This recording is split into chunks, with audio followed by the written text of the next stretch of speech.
Hello student, कैसे हैं आप लोग। स्टूडेंट, हमने हेट्रोसाइक्लिक एरोमेटिक कंपाउंड में पायरोल, फ्यूरेन, थायोल पढ़ा। आज हम 6 मेंबर्ड हेट्रोसाइक्लिक कंपाउंड के बारे में डिस्कस करेंगे, जिसका एग्जाम्पल हम लेंगे पायरिडीन। स्टूडेंट, पायरिडीन एक most important 6 membered heterocyclic compound है और आज हम इसके बारे में डिटेल में स्टार्ट करने जा रहे हैं। और हमारा जो आज का हेडिंग रहेगा, टॉपिक रहेगा, वो है स्ट्रक्चर ऑफ पायरिडीन। तो स्टूडेंट ध्यान दें, स्ट्रक्चर ऑफ पायरिडीन में जैसा मैंने ये स्लाइड में आपके सामने दिख रहा है, इसमें रिंग में 5 कार्बन है और 1 नाइट्रोजन एटम है। और इसी वजह से ये हेट्रोसाइक्लिक कंपाउंड है, क्योंकि इसमें 1 नाइट्रोजन एटम है। स्टूडेंट ध्यान दें, presence in a number of natural product like vitamins and alkaloids, ये पायरिडीन के लिए एक अच्छा सेंटेंस कहा जा सकता है कि पायरिडीन की जो प्रेजेंस है वो नेचुरल प्रोडक्ट में देखी गई है, लाइक विटामिन्स और एल्कलॉइड्स में देखने को मिलेगी। तो स्टूडेंट, हम इसके स्ट्रक्चर में अगर मोलिकुलर फार्मूला की बात करके चलते हैं तो इसका मोलिकुलर फार्मूला है C5H5N। और इसका जो C5H5N है, ये हमने किस बेस पर हमने डिटरमाइन कर लिया इसका मोलिकुलर फार्मूला। इसका लॉजिक है स्टूडेंट, एक तो हमने इसका बेस माना है एलिमेंटल एनालिसिस और एक हमने बेस माना है मॉलिकुलर मास डिटर्मिनेशन। उस बेस पर हमने इसका जो फॉर्मूला है वो C5H5N रखा गया है। अब स्टूडेंट, क्योंकि पायरिडीन की बात करके चलते हैं, तो पायरिडीन का जो मेन मोटिव जो स्ट्रक्चर है उसको हम डिस्कस करेंगे। देखो, अगर यहाँ स्लाइड्स को डिफरेंट स्लाइड्स को हम देख कर चलते हैं तो इन सभी स्लाइड्स में बहुत अच्छे से मैंने डिटेल में लिया है। तो हम सबसे पहली बात करें कि ये जो पायरिडीन है इसका केमिकल बिहेवियर कैसा रहेगा, उस बेस पर ही एनालिसिस हुआ स्ट्रक्चर का। स्ट्रक्चर को हम जब डिटरमाइन करेंगे, स्ट्रक्चर के बारे में सोचा गया है वो किस बेस बनाया हमने। पहले हमने मोलिकुलर फार्मूला डिटरमाइन कर लिया और उसका डिटर्मिनेशन का तरीका मोलिकुलर मास हो सकता है और एक एलिमेंटल एनालिसिस हो सकता है। दूसरा है केमिकल एनालिसिस, केमिकल बिहेवियर के बारे में। तो केमिकल एनालिसिस में क्या कहा, इसमें देखने को मिला कि इसकी नेचर बेसिक नेचर है। तो उसके बेसिक नेचर होने के 3 रीज़न यहाँ पर देखने को मिले।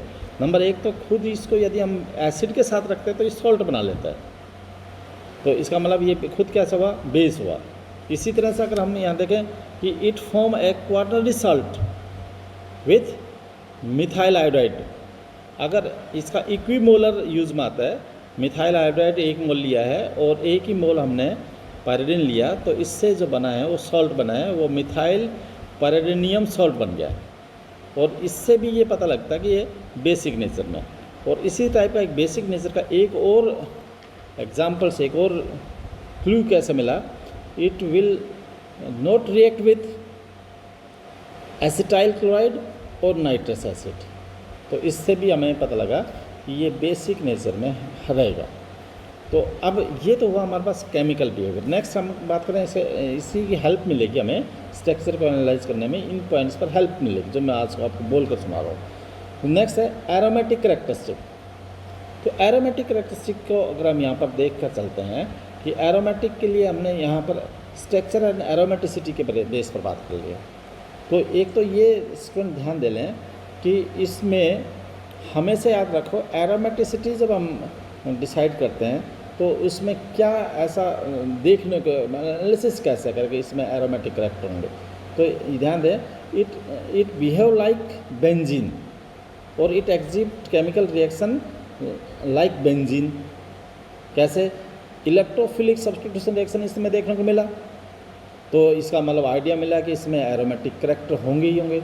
इसी बेस पर एक स्टेबिलिटी टुवर्ड्स ऑक्सीडाइजिंग एजेंट मिला और इट रेसिस्ट एडिशन रिएक्शन। तो इससे हमें क्लू मिला कि इसमें एरोमेटिसिटी, एरोमेटिक बिहेवियर है। और ऑटोमेटिक बिहेवियर होने के ये पॉइंट्स हमने एनालिसिस में रख लिए। तो इसी को और आगे बढ़ा रहे हैं। अगर स्ट्रक्चर वाइज देखते हैं तो कॉर्नर फॉर्मूला जो है इसका दिया गया है बाद में, on the basis of evidence given above, जो मैंने अभी आपको बताया है केमिकल एनालिसिस से, तो corners assigned the following structure to pyridine which is analogous to the calculus structure of benzene. तो फॉलोइंग स्ट्रक्चर का मतलब मैं यहाँ पर ये है, ये जो स्ट्रक्चर बनाया है पायरिडीन के, देखो बेंजीन से कंपेयर करते हुए, तो ये जो स्ट्रक्चर है, ये स्ट्रक्चर एक तरह से कैलकुले का जैसे बेंजीन के स्ट्रक्चर हुआ करते, ऐसे हम पायरिडीन के भी स्ट्रक्चर कैलकुले स्ट्रक्चर दे सकते हैं। तो ये दोनों स्ट्रक्चर हमने ये जो स्ट्रक्चर दिया है, this structure also was also supported by the following observation. कुछ ऑब्जर्वेशन हम मैं बोल के बता रहा हूँ, दैट इज़ फॉलोइंग, कि एक तो पायरिडीन को अगर हम H2 से रिएक्ट कराएं इन प्रेजेंस ऑफ PT, तो ये पिपेरेडीन बना लेता है। तो इससे हमें ये पता लग रहा है कि सच में इसमें एक साइक्लिक फॉर्म है, पिपेरेडीन जो है एक साइक्लिक फॉर्म होती है, इससे ये एनालिसिस हुआ। इसी तरह से अगर हम पेंटा मिथाइलिन 1,5-डाईअमाइन हाइड्रोजन क्लोराइड को हीट करते हैं तब पिपेरेडीन बनती है, अगेन ये क्लो बनता है, और उसका फिर वापस से हम कंसनट्रेट एस्टेस पर उससे रिएक्ट कराते हैं तब पिपेरेडीन बनता है। तो ये डिसाइड कि यहाँ पर इसका जो स्ट्रक्चर है वो कैलकुले स्ट्रक्चर बनेंगे। तो ये जो स्ट्रक्चर है कैलकुले के अगर हम देखें तो यहाँ पर कैलकुले स्ट्रक्चर इसका पायरिडीन के हैं, वो 3 मोनो सब्स्टिट्यूट प्रोडक्ट भी बना सकते हैं। एक नेक्स्ट इंपॉर्टेंट क्लू क्या आ रहा है, दैट इज़ रेजोनेंस। तो ये जो स्ट्रक्चर बना दिया हमने, तो ये देखो ध्यान दें, स्ट्रक्चर रेजोनेंस की बात करके चलते हैं। ये देखो pyridine show aromatic property because the resulting molecular orbitals satisfy the Huckel's rule. तो ये हकल्स रूल को भी सेटिस्फाई करते हैं। तो ये इनिशियल 2 स्ट्रक्चर हैं, वो 2 कैलकुले स्ट्रक्चर हैं। उसके बाद पाई बॉन्ड का डिलोकलाइजेशन होकर इस तरह से 3 स्ट्रक्चर हमें 3 स्ट्रक्चर डिफरेंट पोजीशन पर प्राप्त होगी। इसका मतलब पॉजिटिव चार्ज देखो मोमेंट हो रहा है क्योंकि पाई इलेक्ट्रॉन का डिलोकलाइजेशन। तो ये जो स्ट्रक्चर हैं ये कहलाएंगे रेजोनेंस हाइब्रिड। तो इसका मतलब हमें ये बात डिसाइड कर लेना चाहिए, it now considered to be resonating hybrid. इसका मतलब जब रेजोनेटिंग स्ट्रक्चर बन गए हैं तो इसके रेजोनेटिंग हाइब्रिड बन सकते हैं। रेजोनेंस हाइब्रिड बनेगा तो it will confirm the stability as well as its aromatic behaviour.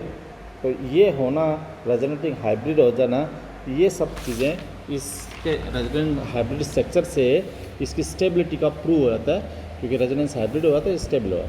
और इसी हम बात करें कि जो रेजोनेंस हाइब्रिड या स्ट्रक्चर है, इसी वजह से इनके जो सिग्मा जो कार्बन कार्बन बॉन्ड है उसकी बॉन्ड लेंथ भी देखने को मिली है। वो जो बॉन्ड लेंथ है कार्बन कार्बन बॉन्ड लेंथ, वो सिंगल कार्बन कार्बन सिंगल और कार्बन कार्बन डबल बॉन्ड के बीच की बॉन्ड लेंथ है। क्योंकि सिंगल बॉन्ड लेंथ होती है 1.54 और double bond carbon carbon double bond होती है 1.34। न तो ये 1.54 मिली, न ये 1.34 मिली, ये बीच की मिली है, दैट इज़ 1.39। तो 1.39 बनने का मतलब है यहाँ पर जो सिग्मा बॉन्ड है या सिंगल बॉन्ड है और डबल बॉन्ड है वो फिक्स नहीं रहते, वो रोटेट करते रहते हैं, और जिसको हम रेजोनेंस कह देंगे। इसी वजह से इनके जो बॉन्ड लेंथ है वो इंटरमीडिएट बॉन्ड लेंथ मिली। किसका intermediate? Intermediate of single bond and double bond. तो ये देखो ऐसे कार्बन नाइट्रोजन सिंगल बॉन्ड और कार्बन डबल बॉन्ड नाइट्रोजन के साथ, कार्बन डबल बॉन्ड नाइट्रोजन के साथ भी वो भी इंटरमीडिएट बॉन्ड लेंथ मिली, वो है 1.37 एंगस्ट्रॉम। तो इसका मतलब ये जो है कार्बन सिंगल बॉन्ड नाइट्रोजन की बॉन्ड लेंथ भी नहीं है, न ये कार्बन डबल बॉन्ड नाइट्रोजन की डबल बॉन्ड वाली बॉन्ड लेंथ है। तो इसके बीच का जो बॉन्ड लेंथ मिला है, इससे हमें डिसाइड हो गया है कि इसमें कन्फर्म रेजोनेटिंग स्ट्रक्चर्स हैं। और इसके लिए एक इम्पॉर्टेंट पॉइंट मैं यहाँ कहना चाहूँगा, the nitrogen lone pair is not released into the aromatic system because it is perpendicular to the pi system. न ये 66 में काउंट होते हैं और ये बाहर ही रहते हैं। तो एक इस बेस पर भी हम इसको डिसाइड कर लेंगे। और ये इनिशियल अगर स्ट्रक्चर देखें ये वाला स्ट्रक्चर, तो pyridine is a 6 membered aromatic with 1 hetero atom nitrogen. अगर हम इसका एमओ डायग्राम्स देखें, एमओ डायग्राम से बिल्कुल क्लियर हो रहा है कि यहाँ पर ईच एंड एवरी कार्बन और nitrogen atom has sp2 hybrid orbital.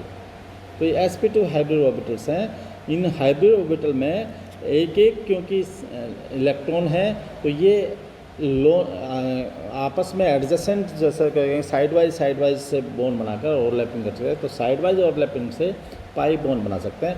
तो अगर एक छोड़कर एक इस तरह से पाई बॉन्ड का फॉर्मेशन हो सकता है। इलेक्ट्रॉन क्लाउड प्रेजेंट, इसी वजह से अगर जब ये पाई बॉन्ड बना लेंगे तो इसी वजह से इस पूरे रिंग के ऊपर 2 इलेक्ट्रॉन क्लाउड होंगे, जिसको अपन कह सकते हैं electron cloud present above and below the plane of the ring, and this cloud is responsible for the stability और रेजोनेंस। तो इसी वजह से अपन कह सकते हैं कि ये स्टेबल और रेजोनेंस में। तो ये हमारे सामने एमओ डायग्राम्स बन गए हैं। तो हमने ये सारी स्लाइड के बारे में डिस्कस कर लिया है। ये स्लाइड थी इसकी pyridine जो एरोमेटिसिटी भी एक्सप्लेन करता है। ये स्लाइड वापस से हमने कंपेयर कर लिया बेंजीन को और pyridine को, और इसमें हमने रेजोनेंस को कंपेयर कर लिया है, रेजोनेंस को समझ लिया, और ये एक ओवरऑल हमने कंक्लूज कर लिया है। pyridine जो स्ट्रक्चर है उसमें मैंने ये सारी चीज़ें आपको एक्सप्लेन की है कि अगर देखो यहाँ पर इसे बॉन्ड लेंथ भी कंपेयर कर सकते हैं। यहाँ पर इनका जो है अगर ये पायरिडीन है और एक pyridine है, इसका डाइपोल मोमेंट भी कंसिडर कर सकते हैं। और इस तरह से हम कह सकते हैं iso electronic with analogous to benzene, जैसा बेंजीन में है वैसा ही इसका स्ट्रक्चर है। स्टेबल है, not easily oxidise at carbon, है ना, undergo substitution rather than addition. इसी में नेगेटिव इंडक्टिव इफेक्ट भी शो किया गया है, और इसी में ये देखो एम इफेक्ट भी शो किया गया है। तो एम इफेक्ट भी दिखा दिया है, ये सारे के सारे हमने दिख दिया, और इसको वीकली बेसिक भी कह दिया। ये मैंने कंक्लूज करके एक लास्ट स्लाइड आपको बना कर दिए। स्टूडेंट ये स्लाइड्स आपके लिए बहुत इंपॉर्टेंट रहेंगी। जितने भी मैंने स्लाइड्स आपके लिए मतलब PDF फॉर्म में भी भेज रखी हैं, उन सबको अच्छे से नोट कर लें, समझ लें। डाउट होने पर आप मेरे से ज़रूर व्हाट्सएप पर भी अपनी प्रॉब्लम को शेयर कर सकते हैं। तो स्टूडेंट आज हम इसको यहीं ख़त्म करते हैं। Thank you very much.